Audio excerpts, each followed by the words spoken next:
1, 2, 3, 4, 5, 6, 7, 8, 9, 10. Now, okay, we have to make one little adjustment. Yeah, that'll hopefully diminish as they all go home. Yeah. Okay, have fun. Oh, yeah. I'm going to put you on this side so her eye line is this way. Oh, sure. And I'm going to get, oh no, I guess I'll do this. Yes, that's perfect. Crap, I didn't put my phone on airplane mode. So let's throw out a few questions, Joy, and see Does where it need to be leads on us. airplane mode? Well, it won't vibrate that way. Okay. So, Thank you for mentioning that. I would do it too. yeah. Okay. And it's, yeah, I'm, yeah. Okay, first My of phone all, would probably ring off the hook. say your full name. Julia Lorenz Cook. Do you like to use the L or the full middle name? When No, you're just Julia Cook. Julie Cook. And underneath, where your title would be children's book author. What do you like to be? your National title? award-winning children's author and parenting expert. Okay, you get 16 characters, so let's shorten that. How about award-winning author would be one. Okay, that's good. Parenting expert would be another one. Hopefully, we'll come up with something that suits you. But there's a limit to how many characters you can put on that line of TV. Okay, Joy, go right ahead. So how did you get started in writing books for children about these sorts of issues? I was a guidance counselor, and my kids were having a big problem with tattling. And teachers have like this much stuff to teach kids, and we have about this much time to do it in. So if we can find a really cool book to read to kids, we can get inside their head and link what we're trying to teach them into something that they already know. So I looked for a book on tattling, and I couldn't find one that said what I wanted it to say. So I wrote a story about a little kid who tattled so much he got tattle tongue. And it had 4 tattle rules in it that talked to kids about how to solve your own problems and when to go to the teacher and when not to go to the teacher. And the rules started to work. And so a teacher came in my office and said, this is really working, you should try this. You should do something with this. So I looked for a book that I read to kids and pulled it off the shelf, and on a whim I called a publishing company, educational publisher, and I said, I showed a book on tattling and it's working. And they said, send it to us because we're looking for one.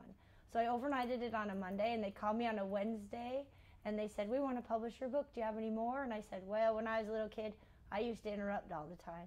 Interrupted so much, my babysitter said, Julia, your mouth is a volcano. So I have that one too. And now there's about 39. Wow.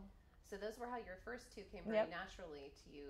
Since then, how do you pick a topic? How do you know what's going to be topical? For a while, it was picking topics that kids struggled with in school, safety issues, and it's hard to be a verb on ADHD and sitting still and focusing. And now I have 2 publishers, and they continually hand me topics.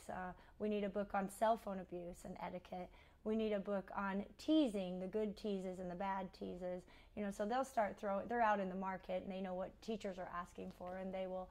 And so then I do a lot of research. All of the books are very much research based. I read everything I can. There's a book called Blue Loon on childhood depression.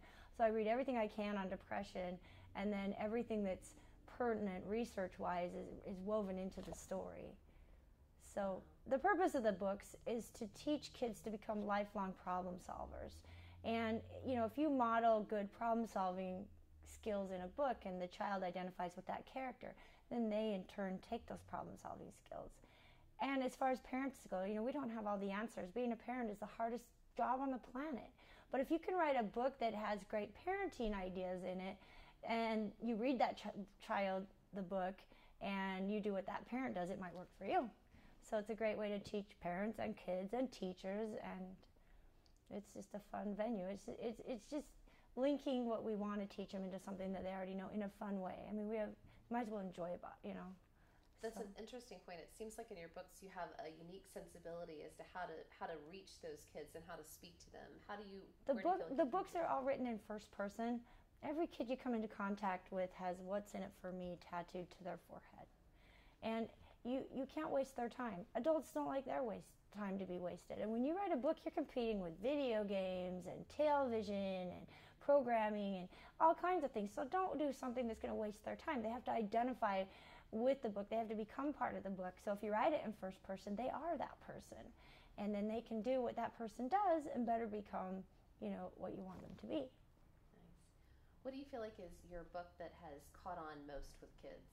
My Mouth is a Volcano has been out the longest, and everybody interrupts, and it's most of the time shelf life for a book will be about 5 years, but it just keeps going and going and going. It's been out now for almost 7, and it's just, I mean, we're just blown away by how well it's doing, but it speaks to everybody. You know, the worst day of my life ever on listening and following instructions. Every child struggles with that.